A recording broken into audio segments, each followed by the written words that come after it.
বাবা আমরা তোমায় ভুলতে পারি না। যদি ভালো লাগে দুই হাত তুলে বলুন সুবহানাল্লাহ। সুবহানাল্লাহ। আর একটু জোরে বলুন ইয়া রাসূলুল্লাহ, ইয়া রাসূলুল্লাহ, ইয়া ওয়ালি আল্লাহ, ইয়া ওয়ালি আল্লাহ। গনিশা বাবা আমরা তোমায় ভুলতে পারি না।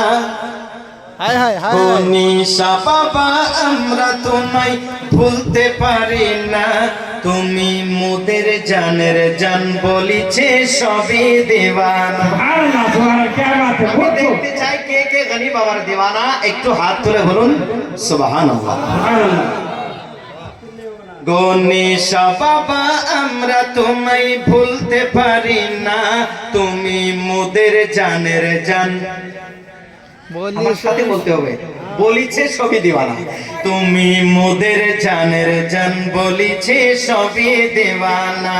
তুমি মোদের জানের জান বলিছে, তুমি মোদের জানের জান বলিছে। তুমি গেলে ওই দরঙ্গেতে, এখন বলতে হবে তুমি এলে ওই দরঙ্গে। আমি আশিকর পড়ছিলাম তখন বলছি তুমি গেলে ওই দরঙ্গে, এখন তো আমি দরঙ্গে আছি। তুমি এলে ওই দরঙ্গেতে,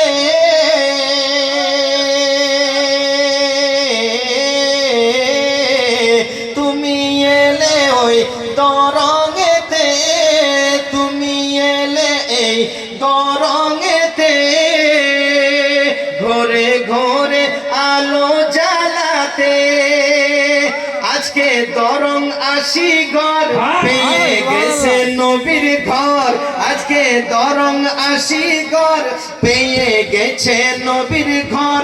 তুমি খুলে দিয়েছো ইলমের পাক কারখানা।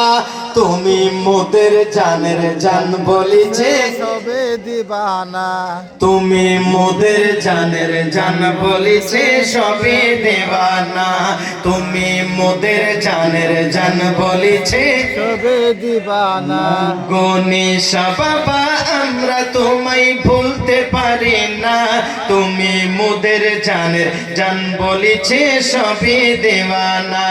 তুমি মোদের জানের জান বলিছে, তুমি সবার জানের জান বলিছে। সবে দিবানা। তুমি গাউসিয়া কাদরিয়া চিশতি, তাই তো দিওয়ানা করেছে মস্তি।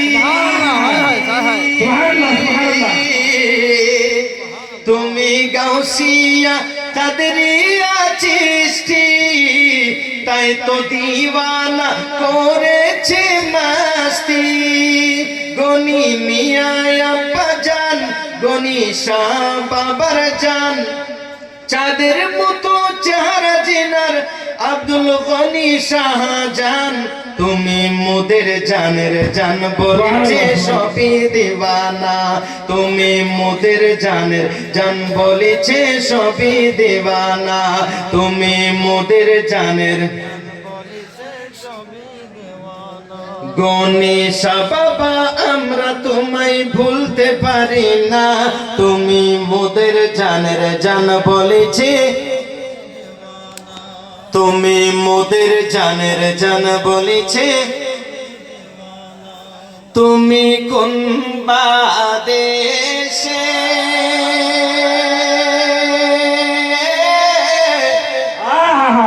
লাগো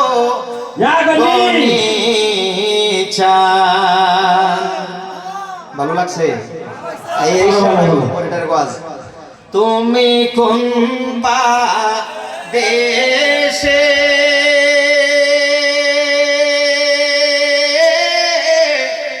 রইলা গো গনি চান। গলাই দিয়া প্রেমের মালা, গলাই দিয়া ইশকের মালা, বারাইলা দ্বিগুণ জ্বালা রে। কারিয়া নীলা ভক্তির কুলো মন, তুমি কোন বাদেশে রইলা গো দয়াল চান তুমি কোন দেশে রইলা গো গনে চান। नारे तकबीर नारे रिसालत या गनी शाह बाबा की या गनी शाह बाबा की नारे तकबीर नारे रिसालत। তো আমার ভাইজানের আবদারটা মিটাই আমি ডাইরেক্ট ওয়াজের দিকে যাই, কারণ বারবার তো মিলবে না মক্কা। क्या बताओ आखिरी शेर, क्या बताओ कि क्या मदीना है, क्या बताओ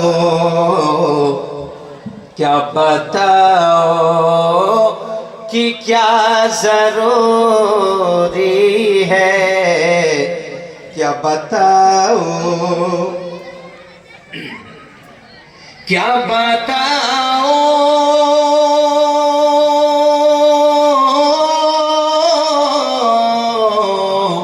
क्या बताओ कि क्या जरूरी है, जश्न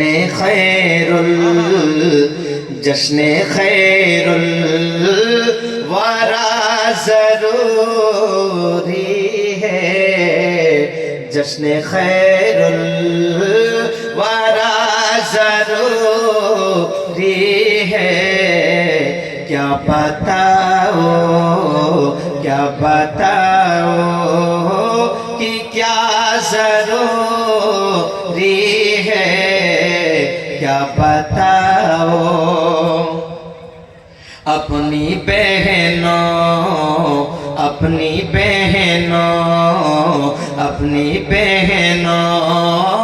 और बेटियों के लिए, अपनी बहनों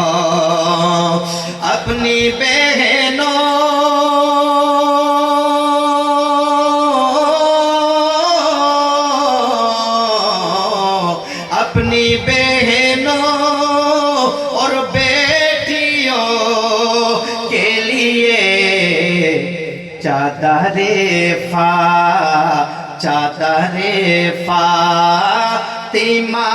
जरूरी है, अपनी बहनों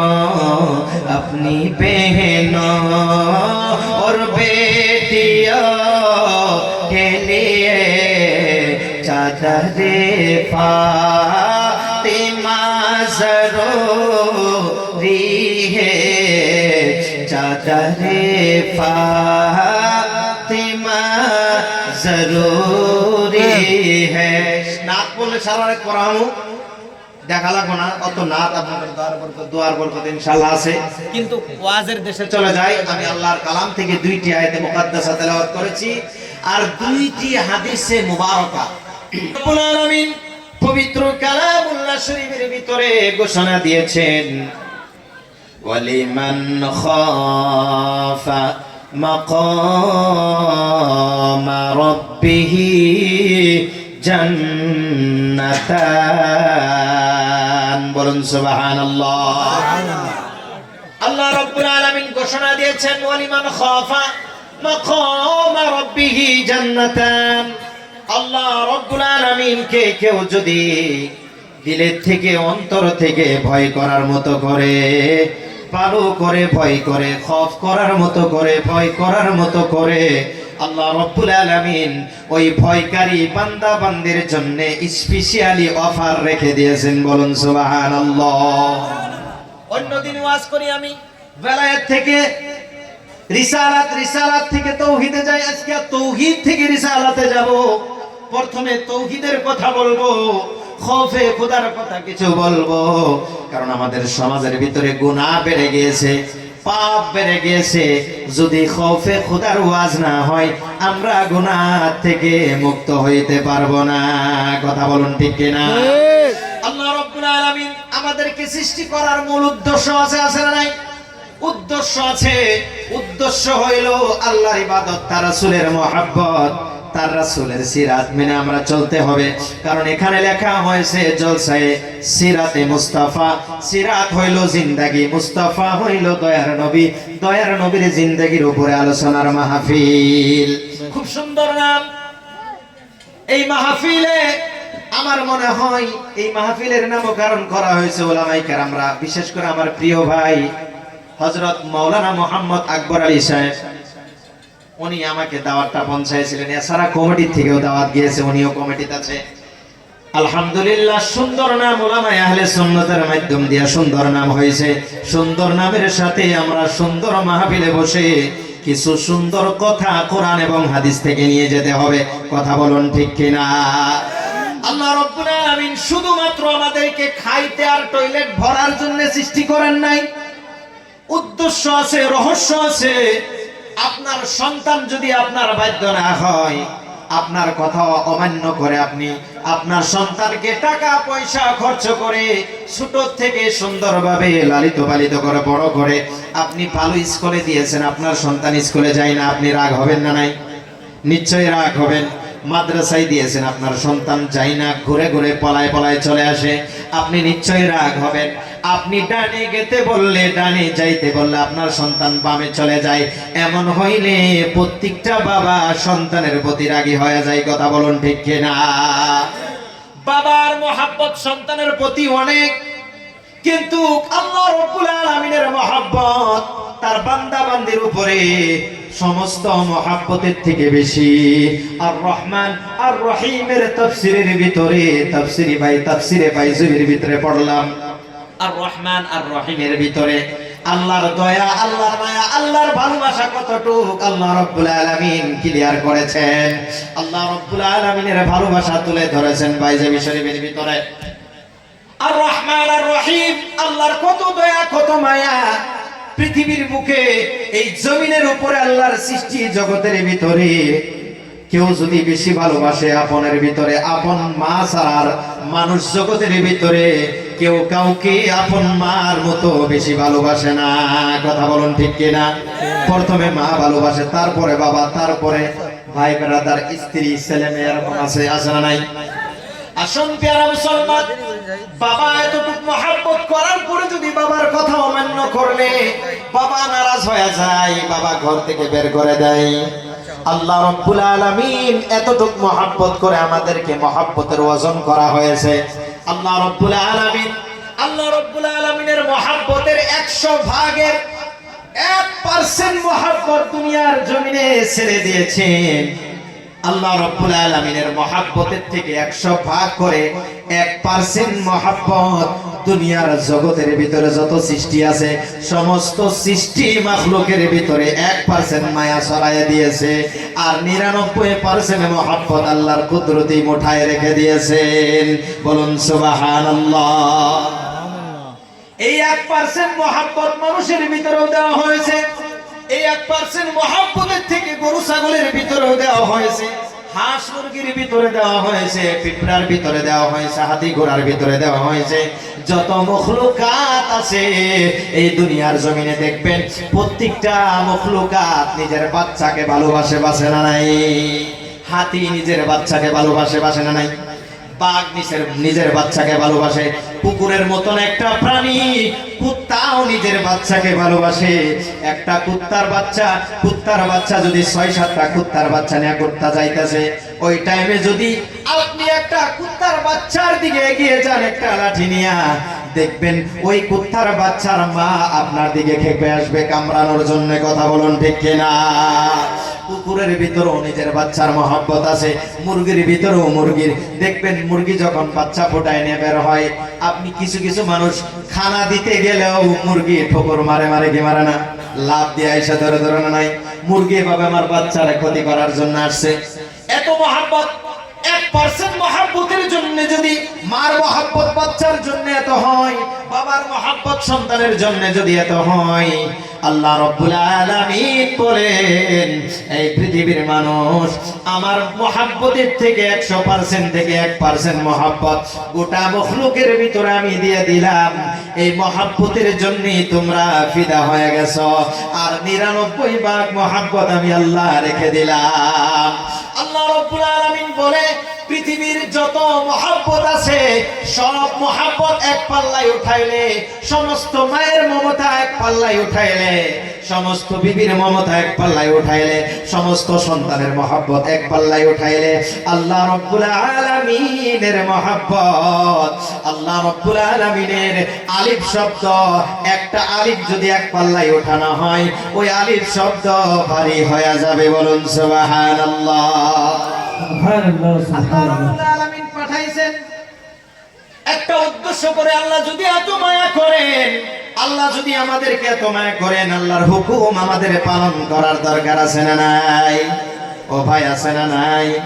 সারা রাত যদি সিরাতে মুস্তাফার ওয়াজ শুনে যাই আর আল্লাহর হুকুম নামাজ যদি আমরা আদায় না করি, নবীর সিরাত আমাদের থাকলো না নাই? থাকলো কি না? থাকলো না।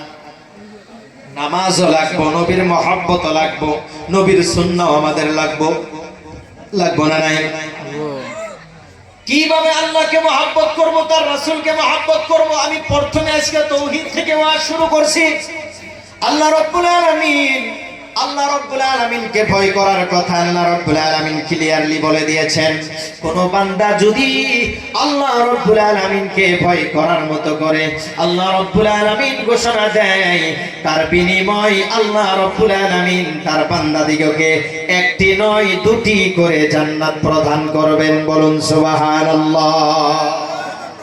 আল্লাহকে যেই বান্দা ভালো করে ভয় করে, ভয় করার মতো করে, আল্লাহ রাব্বুল আলামিন বলেন ওয়ালিমান খাফা মাকামা রাব্বিহি জান্নাতান।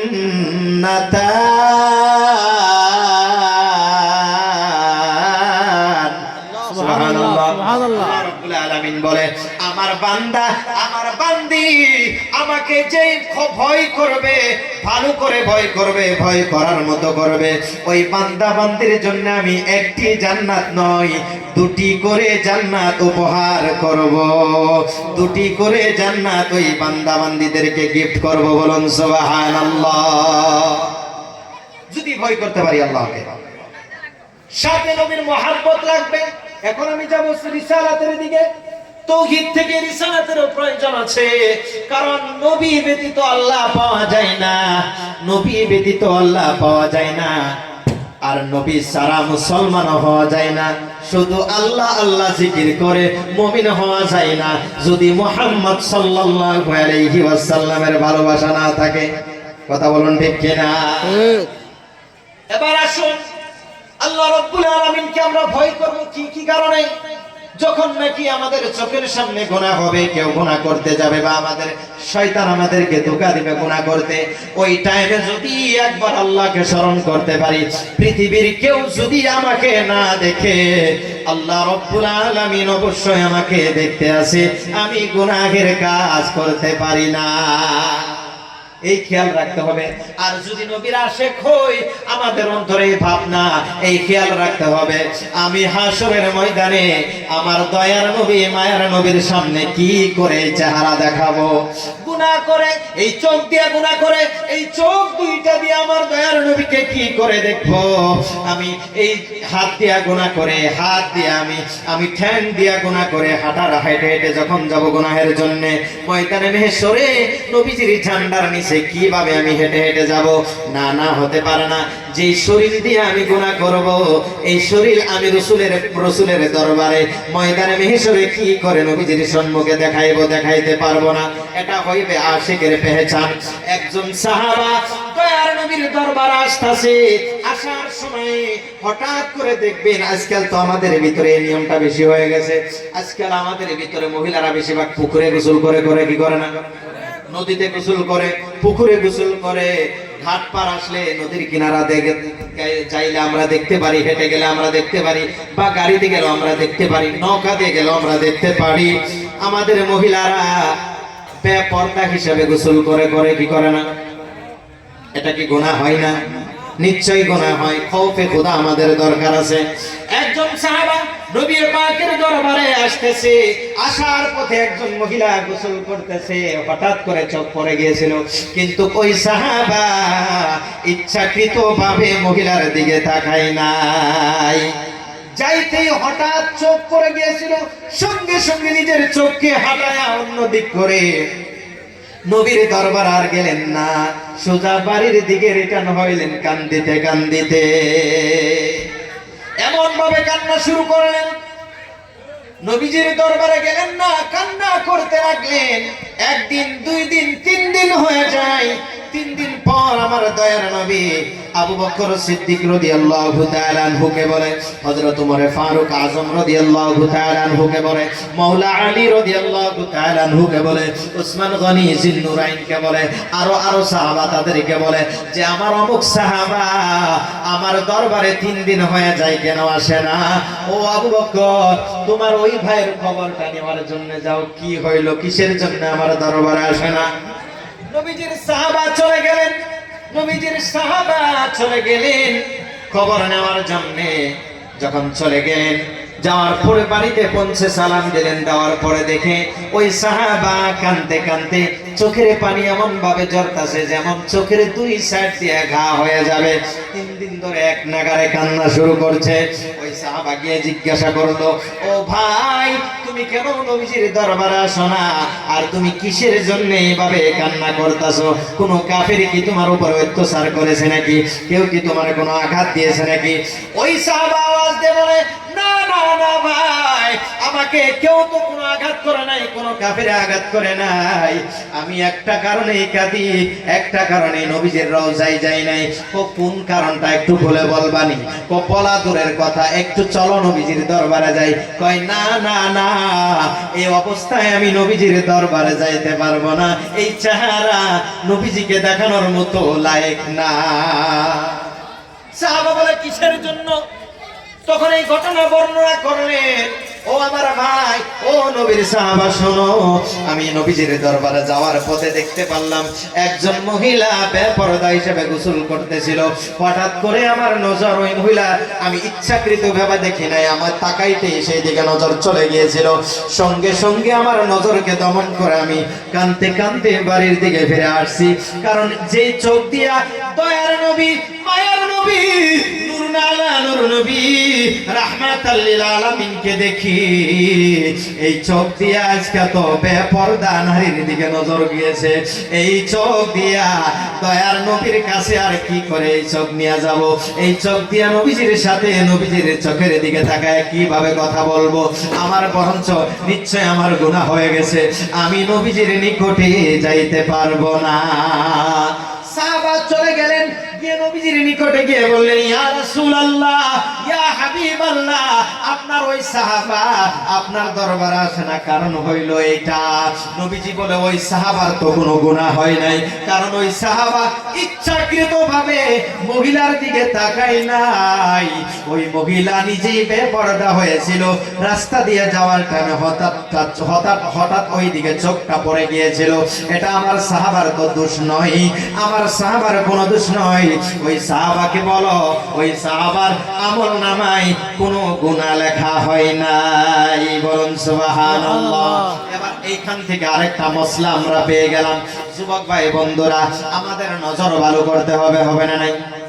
যদি নজর ভালো করতে পারি তবে আল্লাহর ভয় আমাদের ভিতরে আসবে, নামাজে পড়তে ইচ্ছা যাবে। যদি আমাদের নজর ভালো করতে পারি, নবীর মহব্বত আমাদের অন্তরে জাগবে।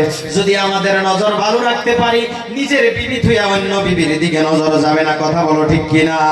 যদি আমাদের নজর ভালো করতে পারি, আমরা নিজের বোনকে যত সম্মান করি, অন্যর বোনকে আমরা তেমনই সম্মান করতে শিখবো। কথা বলুন ঠিক কিনা? যদি আমাদের নজর ভালো করি, নিজের মাকে যেই সম্মান দেই, অন্যর মাকে তেমন সম্মান দিতে শিখবো। যদি আমাদের নজর ভালো করি, নিজের ভাবিকে যেমন ভাবে সম্মান করা লাগে, অন্যর ভাবিকে তেমন ভাবে সম্মান করব। যদি আমার নজর ভালো করি, নবীর আশিক বনা ইজি, সহজ। যদি নজর ভালো হয়ে যায়, একদিন হইলেও খুয়াবের মাধ্যমে দয়ার নবীর জিয়ারত আমাদের নসিব হইতে পারে। বলুন সুবহানাল্লাহ।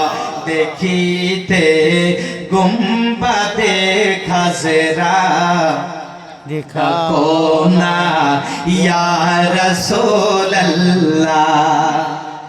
আমার সাথে বলবেন, ইয়া রাসূলুল্লাহ। ডাকো না, ইয়া রাসূলুল্লাহ। আমরা নবীজির রওজা যাইতে চাই না? গেলে লাভ না লস? কি লাভ জানেন? জান্নাত ওয়াজিব, শাফাআত ওয়াজিব। মান জারা কবরি ওয়াজাবাত লাহু শাফাআতি, বলুন সুবহানাল্লাহ। সুবহানাল্লাহ, সুবহানাল্লাহ। হাজী সাহেব এখানে ছিল না? এখন না। আমার নবী রওজায় যদি আমরা যেতে পারি, মুহাব্বত নিয়ে জিয়ারত করতে পারি, ময়দানে মাহশরে আমাদেরকে শাফাআত করা নবীজির জন্য ওয়াজিব হয়ে যাবে, আমাদের উপরে শাফাআত ওয়াজিব হয়ে যাবে, বলুন সুবহানাল্লাহ। দেখিতে গুম্বাদে খাজরা ডাকো না ইয়া রাসূলুল্লাহ, ডাকো না ইয়া রাসূল। এই বলেন না, কয়েকজন যুবক বলে, বাকিটি বলেন, বললেই তো ভালো লাগবে। ডাকো না ইয়া রাসূলুল্লাহ, দেখিতে গুম্বাদে খাজরা ডাকো না ইয়া রাসূলুল্লাহ, দেখিতে গুম্বাদে খাজরা ডাকো না ইয়া রাসূলুল্লাহ, দেখিতে গুম্বাদে খাজরা ডাকো না ইয়া রাসূলুল্লাহ, দেখিব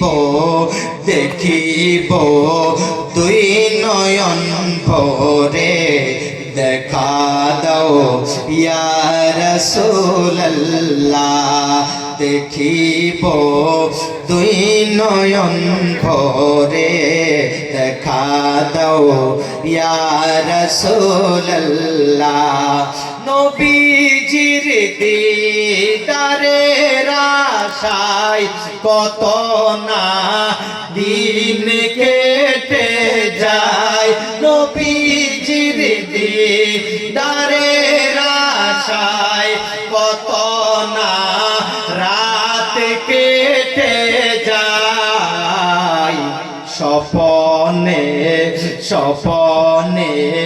দাও দেখা এসে আসো না ইয়া রাসূলুল্লাহ, আসো না ইয়া রাসূলুল্লাহ, দেখিতে গুম্বাদে খাজরা ডাকো না ইয়া রাসূলুল্লাহ, যারা যারা নবী পাকের রওজায় হাজিরি দিল, যারা যারা নবী পাকের রওজায় হাজিরি দিল,